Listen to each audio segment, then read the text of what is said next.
Human baby won't let bear. Cub sleep alone. Everyone was in shock. After watching this, let us know where you're watching from. If you love my content, consider supporting it with a super thanks. Also, don't forget to like and subscribe. It'll help us to remain in touch with amazing people like you. The autumn breeze whispered through the pines surrounding the Mason family's remote cabin, carrying the sweet scent of fallen leaves and distant rain. Inside the warm haven, little Lily Mason, barely 14 months old with curls as golden as honey, played quietly on a handmade quilt. Her mother, Grace, busied herself preparing dinner in the kitchen, occasionally glancing at her daughter through the open doorway. "Almost ready, sweetheart," Grace called, the gentle clatter of pots and pans filling the cabin with homely sounds. Outside, the forest grew darker as evening approached. The first stars peeked through gaps in the clouds, watching over the wild creatures settling down for the night. Among them, a small black bear cub with a distinctive white patch on its chest had wandered too far from its mother. The little cub, whom the local rangers had nicknamed Star for the marking on its chest, sniffed the air anxiously, its tiny paws crunching on fallen leaves. Star had never been alone before.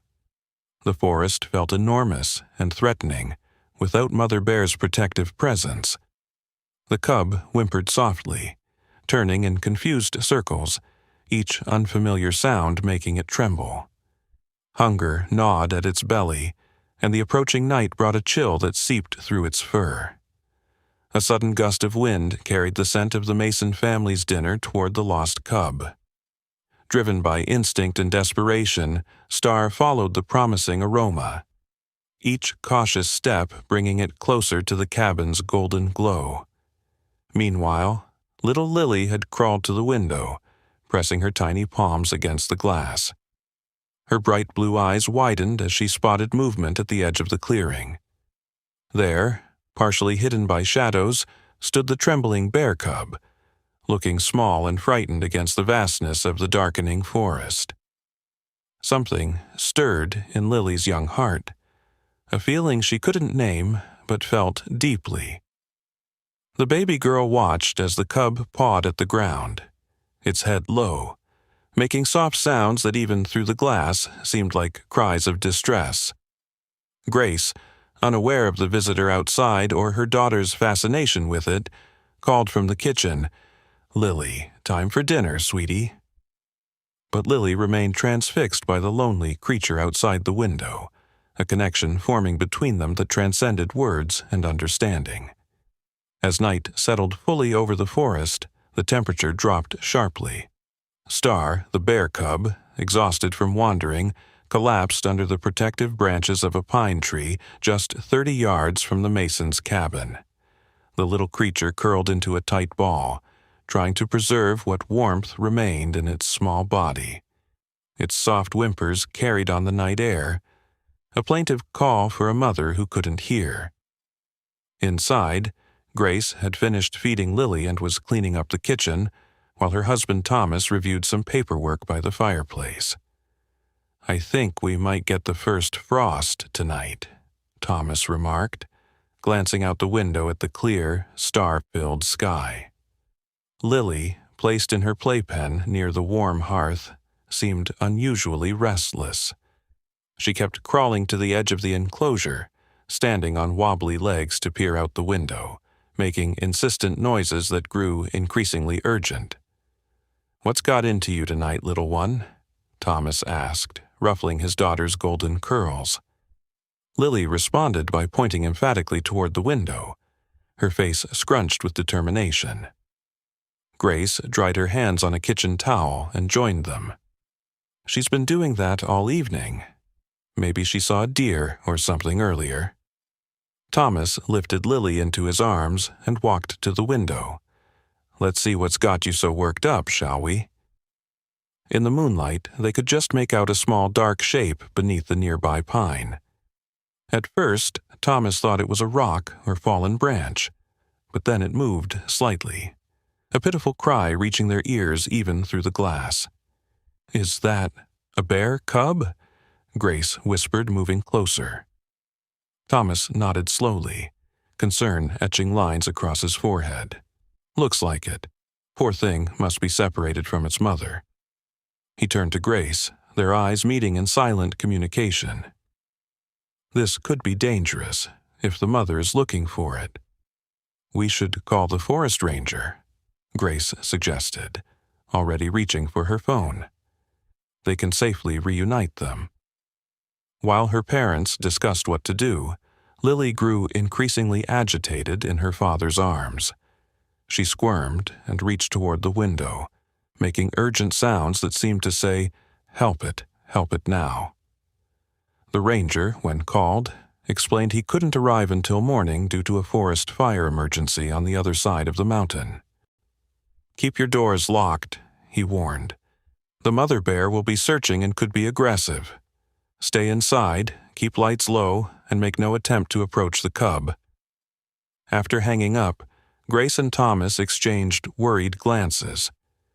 "We should move away from the windows," Thomas suggested. "Let's get Lily ready for bed." But Lily would not be calmed. As Grace carried her toward the nursery, the baby's cries grew louder, her little body arching back toward the window. Outside, the temperature continued to drop, and the cub's cries became more feeble. "I've never seen her like this," Grace said, bouncing Lily gently to soothe her. "It's like she knows something's wrong out there." Thomas peered out the window again. "The cub doesn't look good. It's too cold tonight for something so small." He ran a hand through his hair, torn between safety and compassion. "If its mother doesn't find it soon." As if understanding, Lily's cries suddenly stopped. She hiccuped softly, tears still wet on her cheeks, and pointed once more to the window. Then, with deliberate movements, she pointed to her own warm blanket, then back to the window. Grace and Thomas stared at their daughter, then at each other, struck by the simple wisdom of a child too young to speak, but old enough to feel empathy. "She wants to help it," Grace whispered, her voice thick with emotion. "I know it's crazy," Thomas said slowly, "but I think she's right. We can't just watch it freeze to death." As they deliberated, the wind picked up, howling around the cabin's eaves like a mournful song. The cub's cries grew weaker, barely audible now over the rising storm. Thomas pulled on his heavy coat and boots, his movements quick but measured. "I'll just place a blanket over it and move back. No contact. Just enough to help it through the night until the ranger comes." He selected a thick woolen blanket from the closet, old and weathered but warm. "Be careful," Grace pleaded, holding Lily close. The baby had grown strangely calm, as if sensing her father's decision to help. Thomas stepped onto the porch, the cold air biting at his exposed face. The cub lay motionless beneath the pine, its small body barely visible in the shadows. Moving slowly, each step deliberate, Thomas approached, the blanket held out before him like a shield. 20 feet away, a twig snapped beneath his boot. The cub's head shot up, dark eyes reflecting moonlight, fear evident in its posture. Thomas froze, heart hammering against his ribs. "It's okay," he whispered, though he knew the words meant nothing to the wild creature. "Just trying to help you, little one." From the cabin window, Grace watched with bated breath, Lily unusually still in her arms. The scene before them seemed suspended in time, a man and a wild creature, separated by both distance and nature, yet connected by a moment of need. Thomas took another careful step forward, then another. The cub watched him warily but didn't flee, perhaps too weak or too cold to move. Just as Thomas came within reach, ready to gently drape the blanket, a deep, rumbling growl cut through the night air. Time seemed to stop. At the edge of the clearing, illuminated by moonlight, stood a massive form. The mother bear, her eyes reflecting fury and fear, her posture unmistakably threatening. "Thomas!" Grace's scream pierced the night. Inside, Lily began to cry, as if sensing the sudden danger. Thomas stood perfectly still, the blanket clutched in his frozen hands, caught between the cub and its approaching mother. The adult bear took a menacing step forward, another growl building in her throat. In that critical moment, something extraordinary happened. Lily, struggling in her mother's arms, let out a sound. Not a cry of fear, but a soft, cooing noise, surprisingly loud in the tense silence. It was the same sound she made when playing with her stuffed animals, a sound of comfort and care. The mother bear paused, her massive head turning toward the cabin window where the sound originated. For a heartbeat, her eyes seemed to meet Lily's across the distance, something unspoken passing between them. Thomas, seizing the moment of distraction, gently tossed the blanket so it settled over the cub like a protective tent. Then, moving backwards with exquisite slowness, he began retreating toward the cabin. The mother bear's attention returned to Thomas, then to her cub, which had emerged partway from beneath the blanket, looking warmer and somewhat revived. The massive bear approached her offspring, sniffing cautiously at the human-scented blanket. Grace had the door open, urging Thomas to hurry while trying to keep Lily from squirming out of her arms. The baby was making those same cooing sounds, reaching toward the bears as if trying to communicate. Thomas backed onto the porch, then inside, closing the door with trembling hands. The family huddled by the window, watching as the mother bear nuzzled her cub, seemingly inspecting it for harm. To their astonishment, the mother bear didn't tear away the blanket. Instead, after a thorough examination of her cub, she settled down beside it, allowing the woolen covering to remain, providing additional warmth against the frosty night. "I don't believe it," Thomas whispered, his arm around Grace's shoulders, Lily between them. She understood. Somehow, she understood we were trying to help. Outside, the mother bear's massive form curled protectively around her cub, both partially covered by the human blanket, an image so incongruous it seemed almost magical in the moonlight. Morning arrived with gentle fingers of light stretching across the frost-covered clearing. The Mason family, after a night of intermittent sleep and constant vigilance, gathered at the window to check on their unusual neighbors. The bears were gone, the blanket left behind, a rumpled testament to the night's extraordinary events. But they hadn't gone far. At the edge of the forest, the mother bear stood watching the cabin, her cub beside her, healthy and energetic in the morning light. "They waited," Grace breathed, bouncing Lily gently in her arms. "It's almost like they wanted us to see they're okay." As if in confirmation, the mother bear nudged her cub, and together they turned, disappearing into the forest's embrace, the white, star-shaped patch on the cub's chest visible until the very last moment. The ranger arrived an hour later, skeptical of their story until shown the blanket with its clear evidence of bear fur. "In 20 years I've never heard of such a thing," he admitted, examining the claw marks on the wool. "Mother bears are fiercely protective. For her to accept your help—" He shook his head in wonder. "It wasn't us," Thomas explained, watching Lily play contentedly on her quilt. "It was Lily. Somehow she knew the cub needed help, and somehow she made the mother understand we weren't a threat." The ranger knelt beside Lily, who offered him a toothy smile. "Well, little one, you may have just rewritten everything we know about human-wildlife interaction." News of the event spread quickly through the small mountain community. Neighbors visited, curious and amazed. Some brought casseroles and pies. Others just wanted to hear the story firsthand. The local newspaper sent a reporter who published an article titled, "Babies Compassion Bridges Species Divide." Wildlife researchers arrived, asking endless questions, taking samples of the bear fur on the blanket, requesting Thomas and Grace document any future sightings.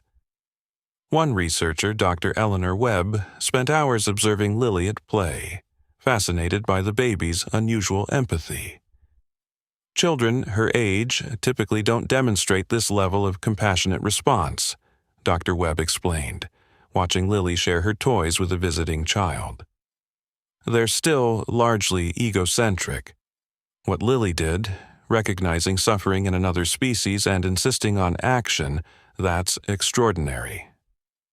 As weeks passed, the Mason family occasionally glimpsed the mother bear and her cub at the forest's edge, always at a safe distance, always watching the cabin with what seemed like curious recognition.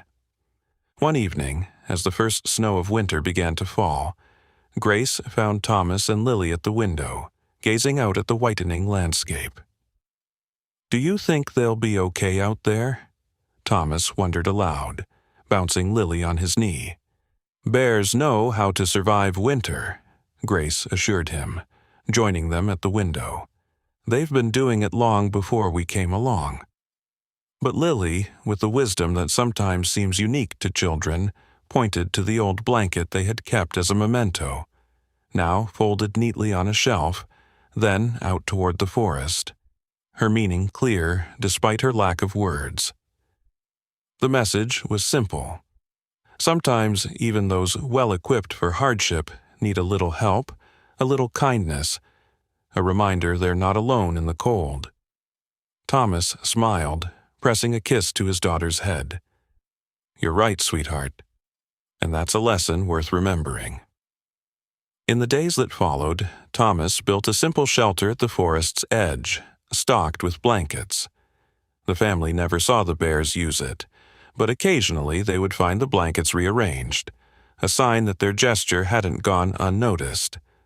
The story of Lily and the bear cub became something of a legend in the community, retold around fireplaces on cold winter nights, a reminder that compassion can transcend barriers of language and species, that sometimes the wisest hearts are the youngest, and that an act of kindness, no matter how small, creates ripples that extend far beyond what we can see. And little Lily, too young to understand her impact, continued to watch the forest with knowing eyes, as if aware that somewhere among the trees, a bear cub with a star on its chest was growing stronger because one cold night, a human baby wouldn't let it sleep alone. Spring came to the mountains with a riot of wildflowers and new life. Lily, now approaching her second birthday, had begun forming simple sentences, though her favorite word remained a delighted bear, whenever the family drove past the spot where they'd encountered the cub. One warm afternoon, while Grace hung laundry in the yard and Thomas repaired the porch steps, Lily played in her small sandbox nearby. A movement at the forest edge caught Grace's attention, a flash of black fur, larger than before. "Thomas," she called softly, motioning him over. "Look." There, partially concealed by new foliage, stood the mother bear. Beside her was Star, no longer a tiny cub but a growing youngster, still bearing the distinctive white chest marking. What made Grace catch her breath, however, was the smaller cub beside them, a new addition to the family. "She brought her new baby to show us," Thomas whispered, amazement clear in his voice. Lily, noticing her parents' distraction, turned toward the forest. Her delighted squeal carried across the yard. "Bear! Baby bear!" The mother bear's ears twitched at the sound of Lily's voice. For a long moment, the massive creature stood watching the human child, her gaze inscrutable yet somehow knowing. Then, with gentle nudges, she guided her cubs deeper into the forest, disappearing among the trees, but leaving behind a sense of connection that defied explanation.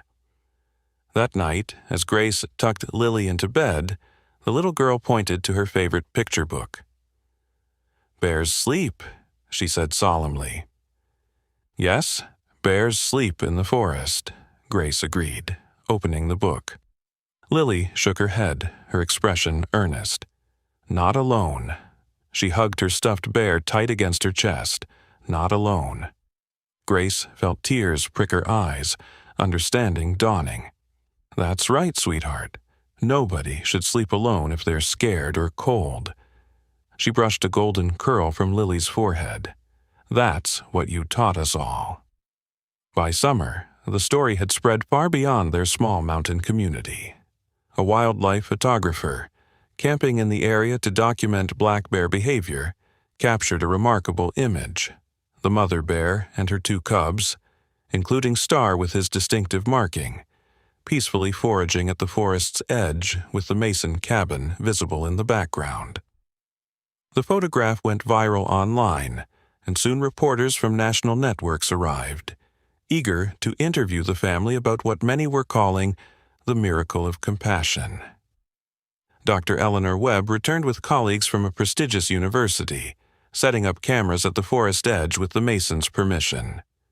"We're studying interspecies empathy," she explained. Lily's experience could help us understand the emotional capabilities of both human infants and wild animals. Local schools incorporated the story into their curriculum, teaching children about wildlife conservation and empathy. The ranger station established a program called Star's Friends, educating visitors about respectful coexistence with wildlife. Thomas found himself speaking at community events, sharing their experience despite his natural shyness. "What our daughter showed us that night wasn't just compassion for one bear cub," he would say. "She showed us that helping others isn't always about what's safe or rational. Sometimes it's simply about what's right." Grace, meanwhile, began volunteering with wildlife rehabilitation centers. Her perspective forever changed by watching her daughter's instinctive kindness bridge an ancient divide between human and wild. As for Lily, she remained remarkably unaffected by the attention, displaying the same quiet empathy toward everyone and everything she encountered. She made friends easily, shared generously, and continued to show particular interest in animals of all kinds. One evening, as the family enjoyed dinner on their porch, a neighbor stopped by with news. "They're naming that new wildlife corridor after Lily," he announced proudly, "the Lily Mason Wildlife Passage. It'll help bears and other animals safely migrate across the valley." Thomas squeezed his daughter's small hand. "Hear that, Lily? You're helping lots of bears now, not just Star." Lily smiled, but seemed more interested in sharing her carrots with the neighbor's dog, demonstrating in her own way that compassion wasn't something to be celebrated. It was simply how one should live. Autumn returned to the mountains, painting the forests in brilliant hues of red and gold. The Masons had grown accustomed to their minor celebrity status, though they tried to maintain as normal a life as possible for Lily's sake. One crisp morning, Thomas was splitting firewood when the hair on the back of his neck stood up. That primal human sense of being watched. He turned slowly, axe lowering to his side. At the edge of the clearing stood a black bear, larger than any he'd seen before. For a moment, fear clutched his heart, until he noticed the distinctive white marking on its chest. Star had returned, no longer a cub, but a magnificent young bear. Thomas remained perfectly still, respecting the wild creature's space. "Hello, Star," he said softly, not expecting understanding, but feeling the need to acknowledge this extraordinary visit. The bear watched him with intelligent eyes, head slightly tilted as if listening. Then, to Thomas's astonishment, Star dropped something from his mouth onto the ground before backing away several steps. When the bear had retreated to a safe distance, Thomas cautiously approached the object. His breath caught when he recognized it, a fragment of the woolen blanket they had given Star that cold night almost a year ago.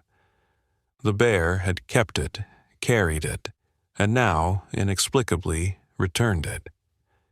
That evening, as the family examined the tattered piece of wool, Grace voiced what they were all thinking. It's like he wanted to say thank you. Dr. Webb, when consulted by phone, was cautiously amazed. Bears are known to use tools and solve problems, but this kind of behavior, returning an object after such time, suggests a level of memory and association we haven't documented before. The fragment of blanket was placed in a small frame on the wall, a reminder of connections that defied scientific explanation. As fall deepened toward winter, Lily, now speaking in complete sentences, began asking about her bear with increasing frequency. She would stand at the window, searching the forest edge, sometimes calling out as if expecting Star to answer. "I'm a little worried," Grace confided to Thomas one night after Lily was asleep. "She seems so fixated on Star. What if she thinks all bears are friendly? It could be dangerous." Thomas nodded, equally concerned. "Tomorrow, I'll take her to the ranger station. Ranger Mike can explain about wild animals in a way she might understand." The following day, Ranger Mike showed Lily pictures of different bears, explaining gently but firmly that wild animals needed space and respect. "You were very lucky with Star," he told her, "but most bears don't want to be friends with people. They just want to live quietly in the forest." Lily listened solemnly, then pointed to a map on the wall. "Where's Star now?" The ranger smiled kindly. "Bears don't tell us where they're going, but he's probably finding a cozy den for winter. Bears sleep through the cold months." "Like hibernation," Lily said, surprising both Thomas and the ranger with her vocabulary. "That's right," Ranger Mike confirmed. "They sleep all winter and wake up in spring when food is plentiful again." On the drive home, Lily was unusually quiet, processing this new information. Finally, she announced, "Star sleeps in winter.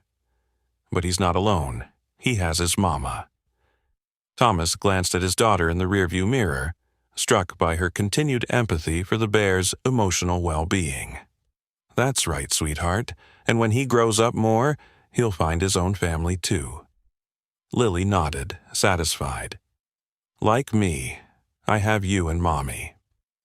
That night, as the first snowflakes of winter drifted past Lily's bedroom window, she placed her stuffed bear on the windowsill. "Good night, Star," she whispered. "Sleep warm." The winter proved unusually harsh, with record snowfalls and bitter cold gripping the mountains. The Mason family spent cozy evenings by their fireplace, reading stories, playing games, and watching the snow pile higher outside their windows. Lily's third birthday approached, and Grace busied herself planning a small celebration. "What kind of cake would you like, sweetheart?" she asked one morning as they baked cookies together. Lily, standing on a stool to reach the counter, considered the question with characteristic seriousness. "Bear cake," she decided finally. Grace smiled. "I think we can manage that." "A chocolate cake shaped like a bear?" Lily nodded enthusiastically, then added, "with a star on his chest." Thomas, entering the kitchen with an armload of firewood, exchanged glances with Grace. Star remained a constant presence in their daughter's thoughts, even though they hadn't seen the bear since his brief appearance in the fall. The day before Lily's birthday, a blizzard descended on the mountains, wind howling around the cabin like a living thing. The power went out shortly after dinner, leaving them with only the fireplace and battery-powered lanterns for light and warmth. "Quite the birthday eve," Thomas remarked, adding another log to the fire. "Good thing we have the generator for the refrigerator at least." Grace nodded, wrapping a blanket around Lily's shoulders as the little girl played with her toys by firelight. "The cake's finished at least. We'll have a cozy celebration tomorrow, power or no power." Late that night, after Lily had been tucked into bed with extra blankets, Thomas and Grace sat by the fire, listening to the storm rage outside. "Remember last winter?" Grace said softly. "How worried we were that Star wouldn't survive the cold." Thomas nodded, taking her hand. "And now we know he did. Bears are resilient." "Like people," Grace replied, resting her head on his shoulder. A sudden noise from outside made them both stiffen. A heavy thump against the side of the cabin, followed by what sounded like scratching. "Probably just a branch brought down by the wind," Thomas suggested, though he reached for the flashlight beside him. The sound came again, more deliberate this time. Exchanging concerned glances, they moved to the window, pulling back the curtain to peer into the snowy darkness. The beam of Thomas's flashlight cut through the swirling snow, illuminating something large and dark pressed against the side of the cabin. As the light steadied, they gasped in unison. A bear, massive, its black fur dusted with snow, was huddled against the cabin wall, seeking shelter from the brutal storm. Even through the frosted glass, they could see the distinctive white marking on its chest. "Star," Grace whispered, her hand tightening on Thomas's arm. "He's enormous now." "He's trying to get out of the wind," Thomas observed, noting how the bear had positioned itself in the lee of the cabin where the snow was less deep and the biting wind partially blocked. "Should we call the ranger?" Grace asked, though she knew the roads would be impassable until the storm cleared. Thomas was silent for a long moment, watching the bear. Star wasn't acting aggressively, just seeking a marginally warmer place in a deadly storm. "No," he decided finally. "He's not hurting anything, and we owe him this much shelter at least."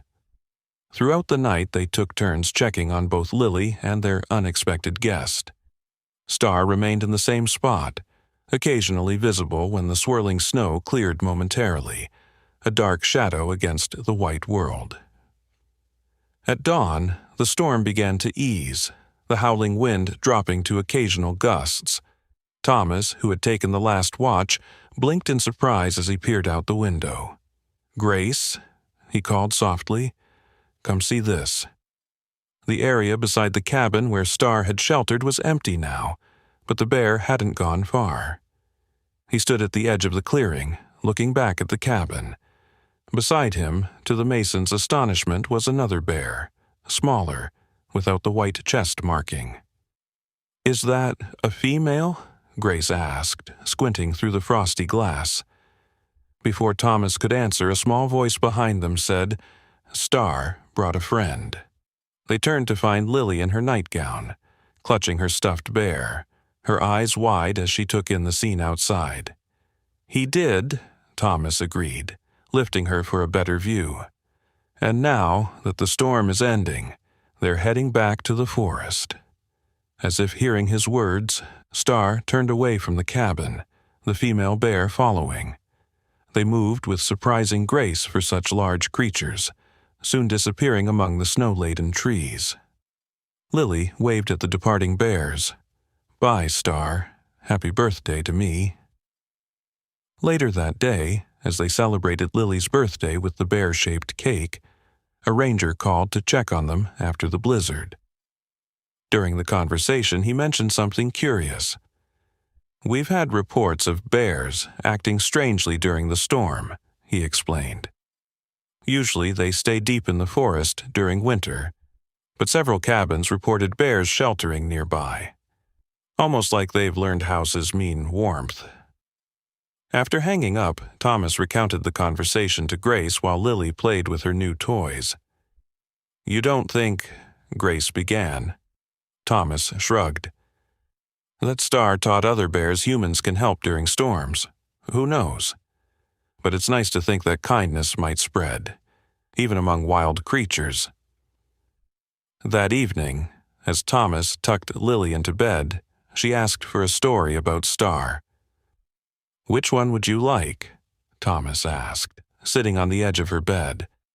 "The one about the night we found him, or the one about when he brought back the blanket piece?" Lily shook her head. "New story, about Star's friend." Thomas smiled, stroking his daughter's hair. "Well, once there was a brave young bear named Star, who learned that sometimes different kinds of creatures can help each other. And when he grew older and met a beautiful lady bear, he wanted to show her this important lesson." As Thomas spun a gentle tale of bears and humans living in respectful harmony, Lily drifted toward sleep, her small face peaceful in the soft lamplight. Outside, the stars emerged as the clouds cleared, shining down on a world transformed by snow, and perhaps, in some small way, by the compassion of a child who once wouldn't let a bear cub sleep alone.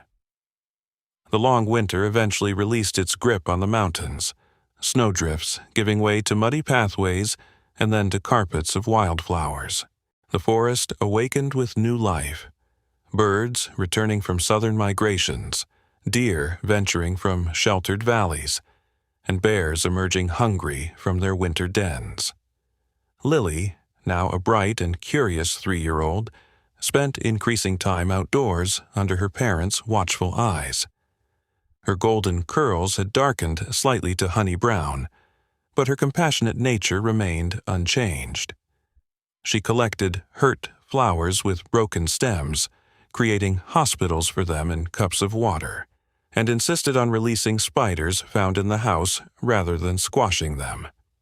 One mild April morning, the Mason family decided to enjoy breakfast on their porch, soaking in the spring sunshine.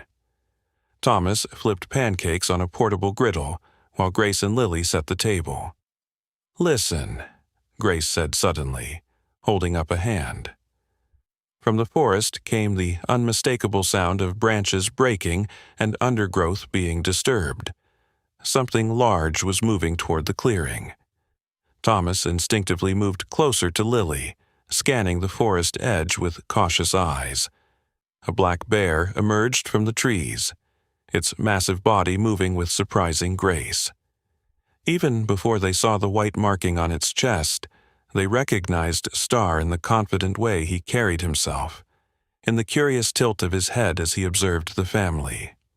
"Star!" Lily cried out in delight, taking a step forward before Grace gently caught her arm. "Stay with me, sweetheart," Grace reminded her. "Remember what Ranger Mike said about giving wild animals space."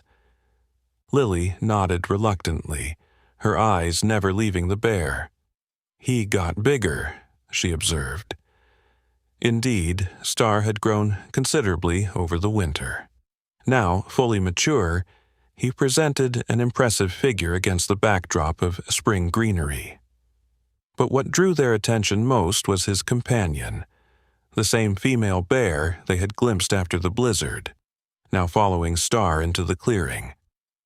"He brought his friend again," Thomas remarked, keeping his voice low and calm. But that wasn't all. Behind the female bear, tumbling and frolicking in the new grass, came 2 small cubs, their black fur glossy in the morning light. "Babies!" Lily exclaimed, clapping her hands in excitement.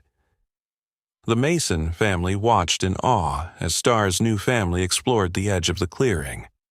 The cubs, curious and playful, pounced on spring flowers and chased butterflies while their mother kept a watchful eye on them.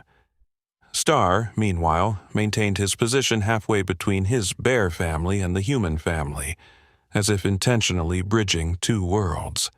"He's showing us his family," Grace whispered, tears welling in her eyes, "just like he showed them our cabin during the blizzard."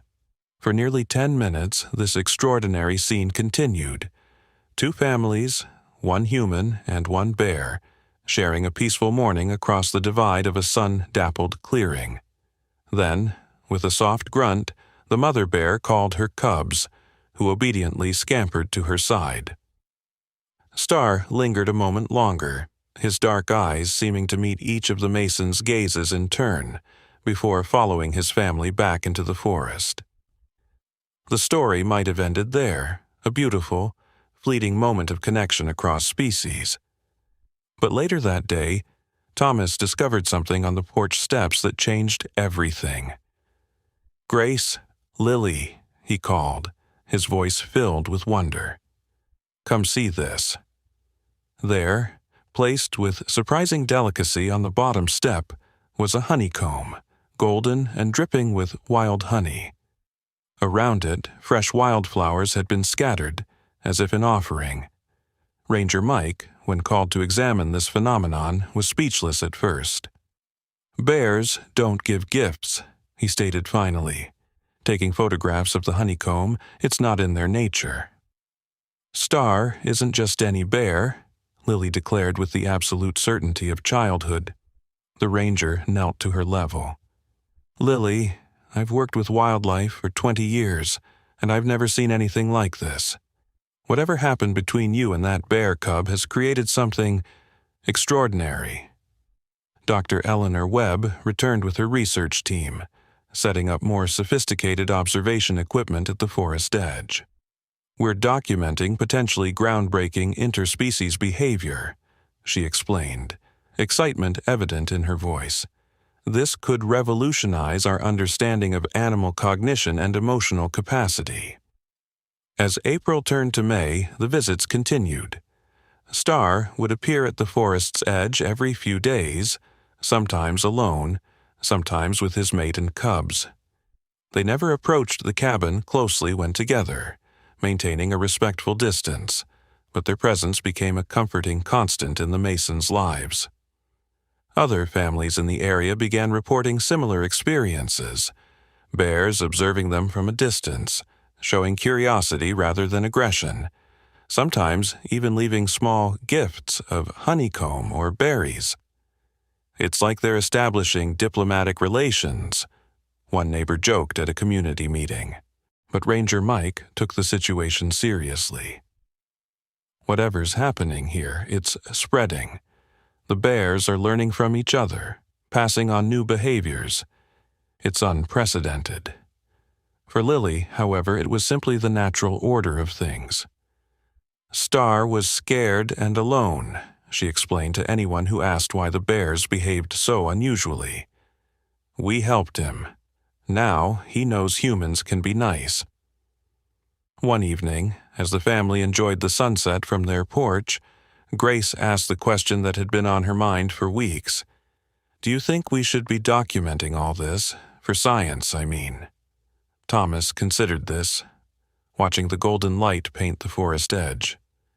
"Maybe, but part of me wants to keep some of this sacred, I guess. Some connections aren't meant to be dissected and analyzed." As darkness fell and they moved inside, neither noticed the shadowy figure watching from the forest. Not a bear this time, but a human, camera in hand, capturing their every move. The video appeared online 3 days later, shaky footage of Star and his family at the edge of the Masons' clearing, followed by shots of the Masons on their porch, watching the bears with evident familiarity. The amateur wildlife photographer who'd captured the footage had added a sensationalized title, "Unbelievable, Family Has Bear Visitors for Breakfast." By noon, the Masons' phone was ringing constantly. By evening, the first news van had navigated the mountain roads to park at the end of their driveway. "This is getting out of hand," Thomas muttered, pulling the curtains closed against the flashing cameras outside. "How did they even find our address?" Grace, keeping Lily occupied with puzzles in the back room away from windows, looked worried. "The video has over 1 million views already. Someone in town must have identified us." Ranger Mike arrived, his official vehicle creating a barrier between the news vans and the cabin. "I've contacted the wildlife department," he informed them after coming inside. "They're sending a team tomorrow. This situation has escalated beyond local interest." "What does that mean for Star and his family?" Grace asked, fear evident in her voice. The ranger's expression was grim. Bears that become habituated to humans often end up relocated or worse. I've explained this is different, that he's maintained appropriate distance, shown no aggression, but they'll want to assess the situation themselves. That night, after the reporters finally departed and Lily was asleep, Thomas and Grace sat at their kitchen table, faces drawn with worry.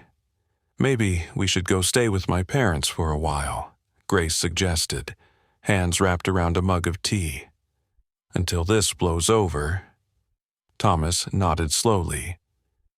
Might be best, for Lily's sake and for Star's.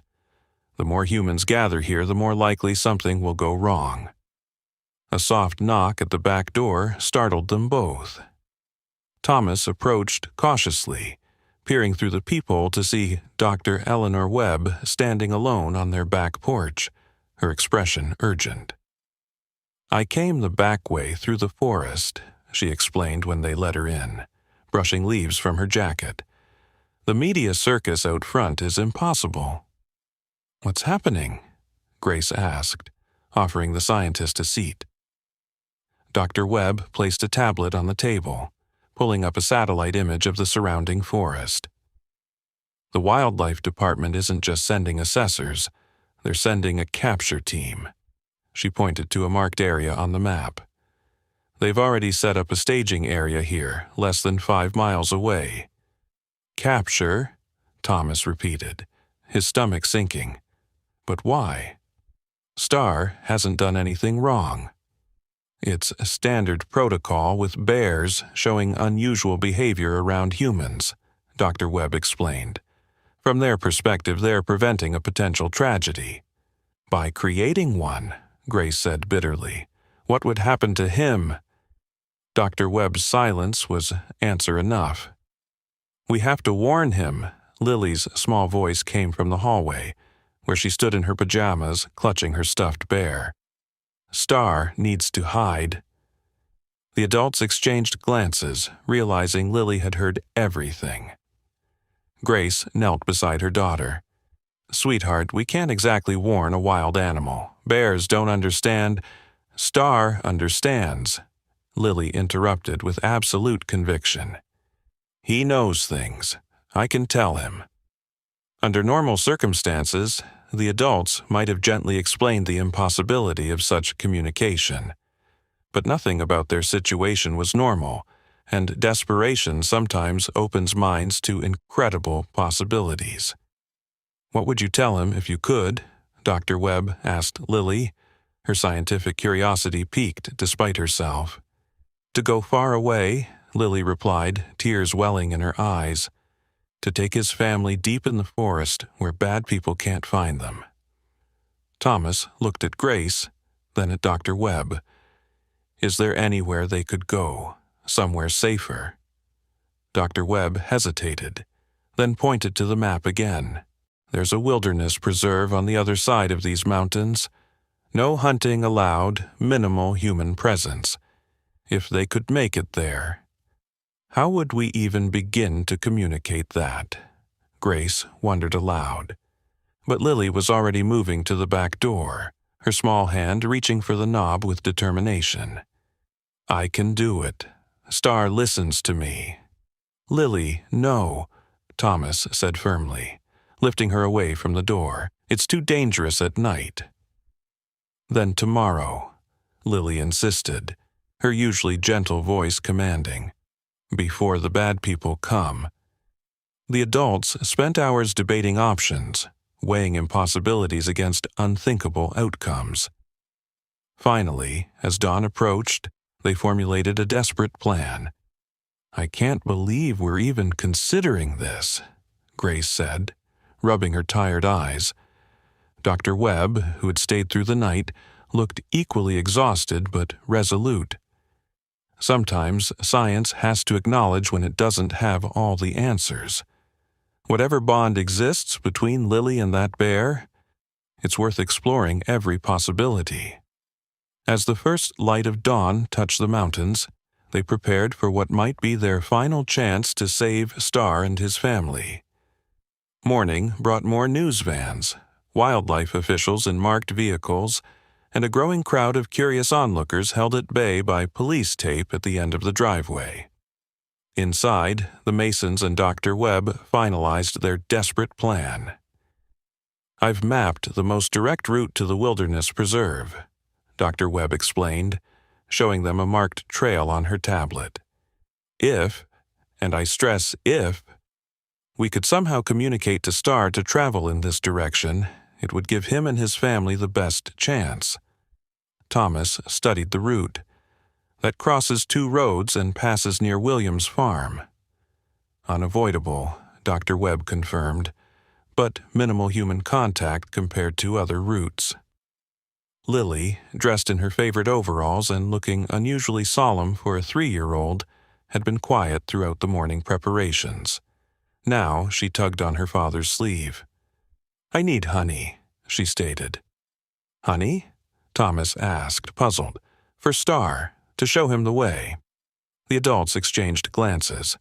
Lily's idea, born of a child's intuitive logic, sparked something in Dr. Webb's scientific mind. "Actually," the researcher said slowly, "bears have an incredible sense of smell. They can detect food from miles away." "You're not suggesting we create some kind of scent trail?" Grace asked, skeptical. "Not exactly, Doctor," Webb replied, increasingly animated, "but a series of olfactory waypoints, combined with visual markers Lily could help design. It's not impossible that an intelligent bear like Star could interpret them as directional indicators." Thomas looked doubtful. "Even if that worked, how do we get Lily close enough to Star to even begin this crazy plan? There are wildlife officials all over our property now." "Through there," Lily said confidently, pointing to a small door in the pantry, the entrance to a root cellar that extended partially under their back porch. Grace's eyes widened. The old cellar escape hatch. The cabin, built during Prohibition, had a secondary exit from the root cellar. A narrow tunnel leading to a concealed opening several yards into the forest, originally designed for smuggling operations. "It might be blocked after all these years," Thomas cautioned.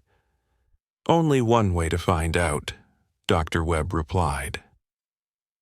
While Thomas investigated the tunnel, Grace distracted the officials at the front door, explaining that Lily was still asleep and they preferred not to disturb the research team's equipment setup.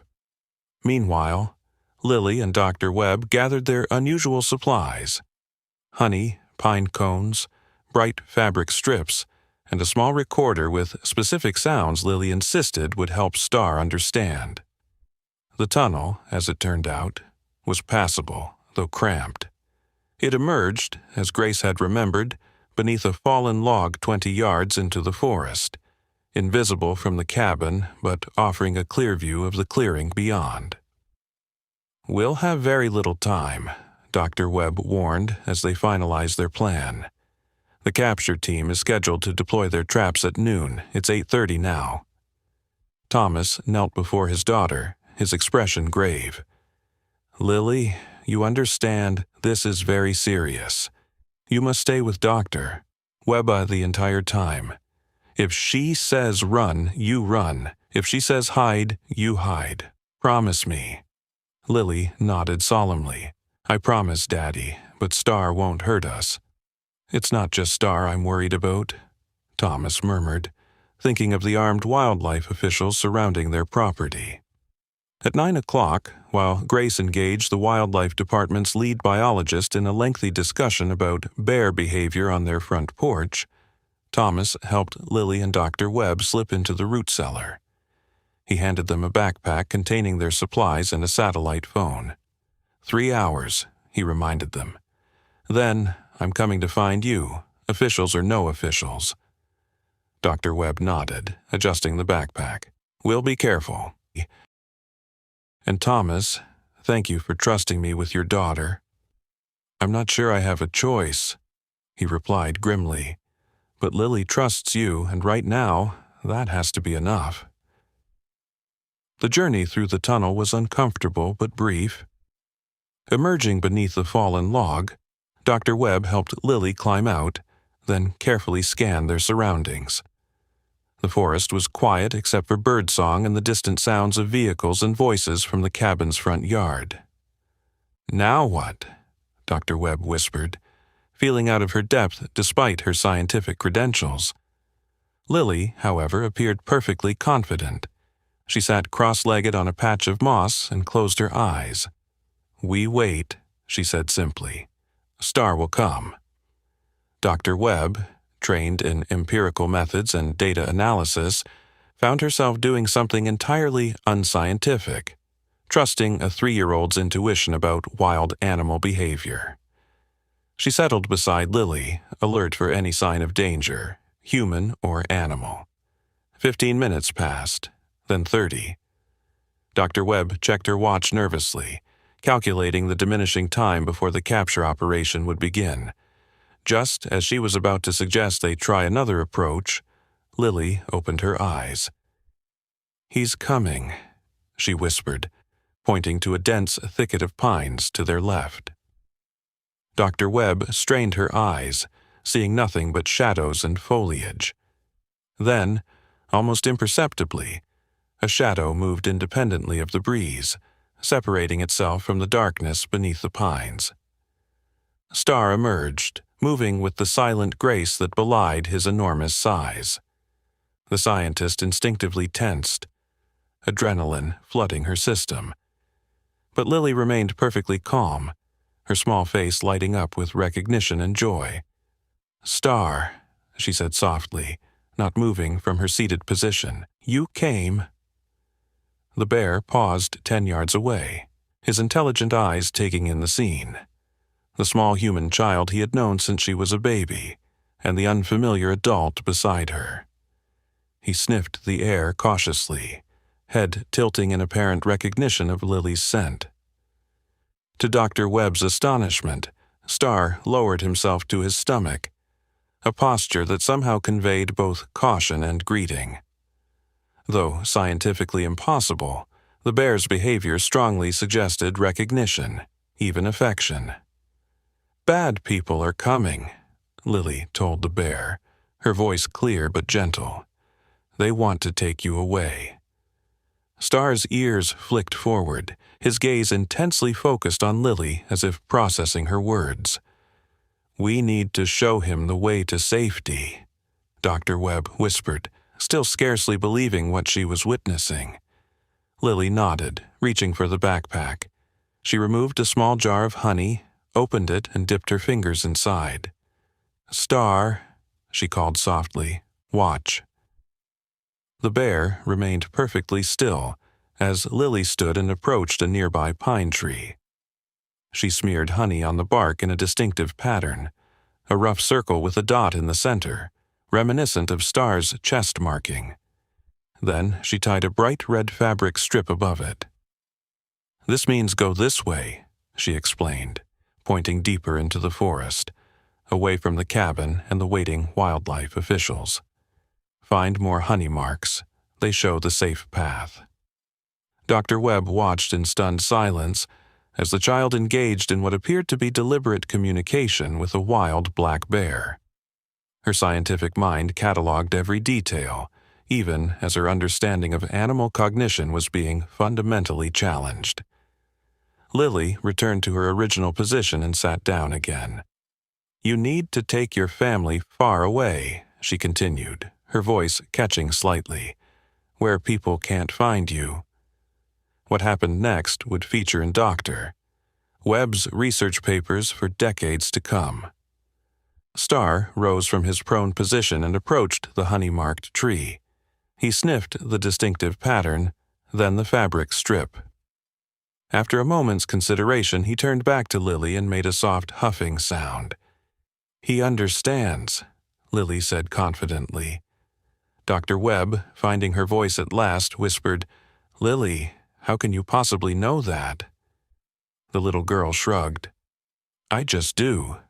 Like knowing when someone's sad without them saying." Star circled back toward the thicket he had emerged from, pausing once to look back at Lily. Then, with another soft huff, he disappeared into the forest. "We need to place the other markers quickly," Dr. Webb said, checking her watch. "We have less than 2 hours before the capture operation begins." Together, they moved deeper into the forest, following the route Dr. Webb had mapped out. At strategic intervals, they placed their unusual waypoints: honey patterns with fabric markers, pine cones arranged in arrow-like formations, and small drops of a special scent Dr. Webb had brought from her lab, designed to be particularly noticeable to bears but harmless to the environment. At specific locations, Lily insisted on playing recordings she had made, her own voice saying, "This way, Star," alternated with sounds of rushing water and rustling leaves.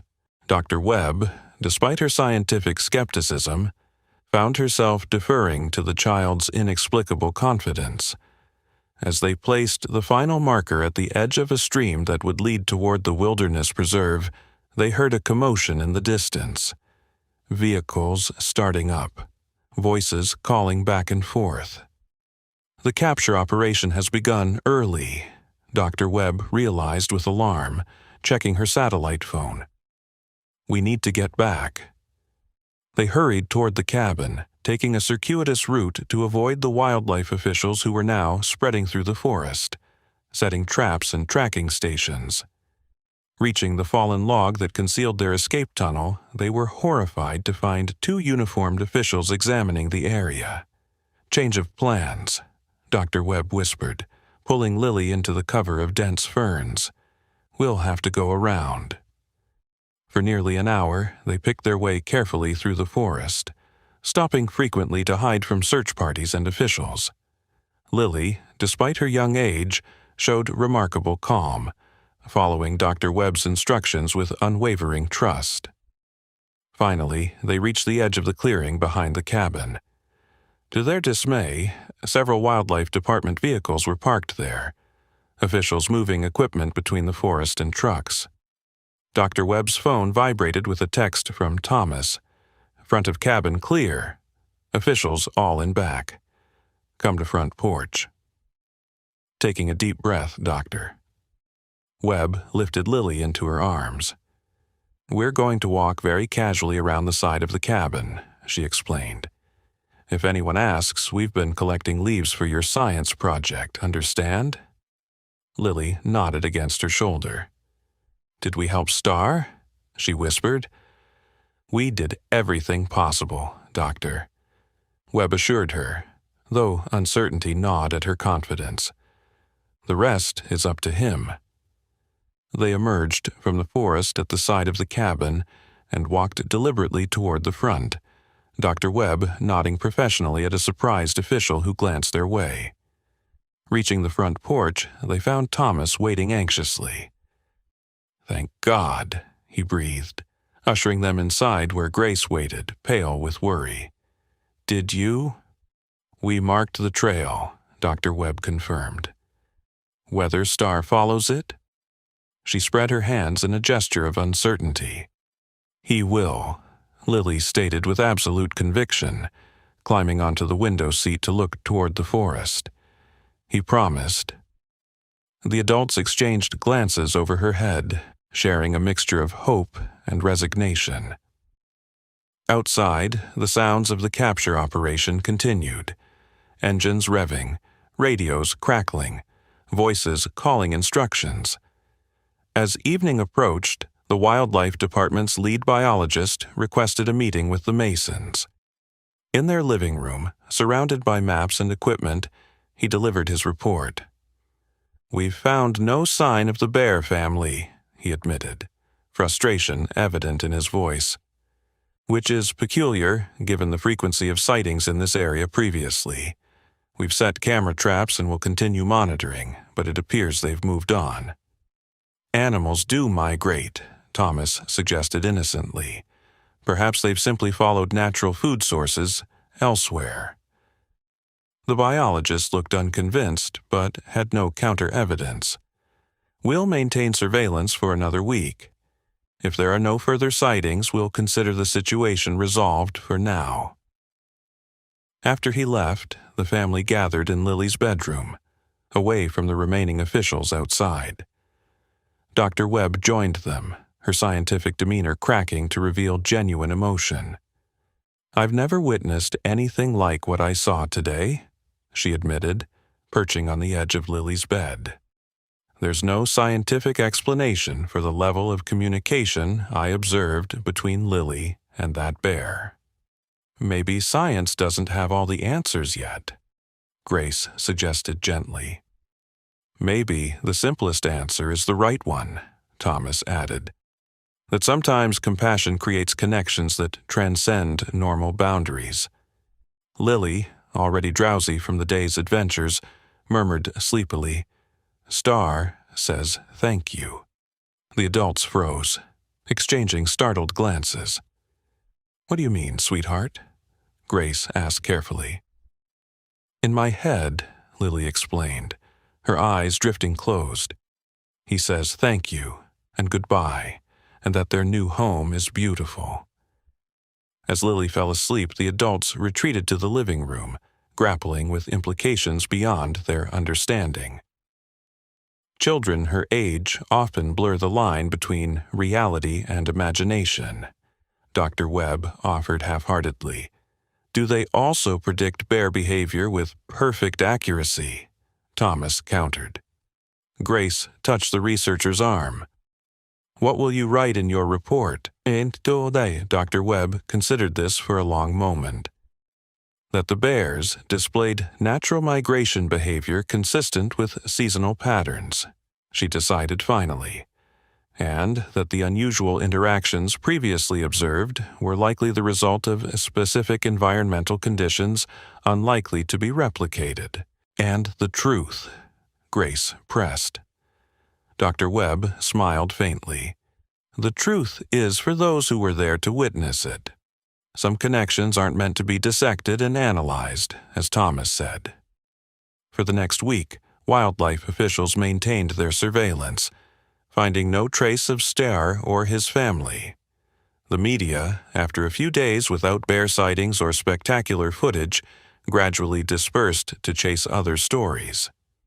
Slowly, life in the Mason household began returning to normal. Except for one thing. Lily continued to share occasional messages from Star, describing his family's journey, their new territory, the tasty berries they had found. The adults listened without contradiction, uncertain whether they were hearing a child's imagination or something far more extraordinary. 1 month after the failed capture operation, a package arrived for the Masons, an official letter from the wilderness preserve on the far side of the mountains.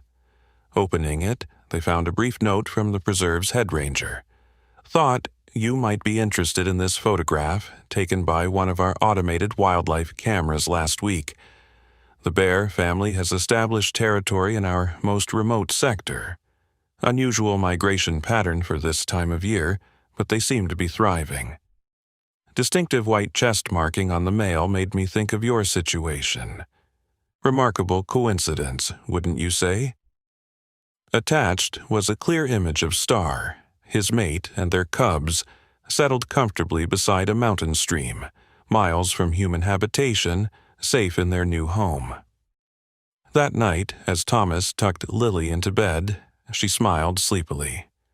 "I told you he understood." Thomas smoothed her hair back from her forehead.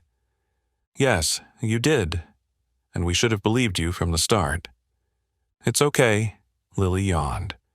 "Grown-ups need to learn things slowly sometimes." As Thomas turned out the light, Lily added one more thing. "Daddy?" "Star says there are other animals who need help too. Animals who are scared or hurt or don't understand humans." Thomas paused in the doorway. "What does that mean, sweetheart?" "It means I have more work to do," Lily replied simply, before drifting into peaceful sleep,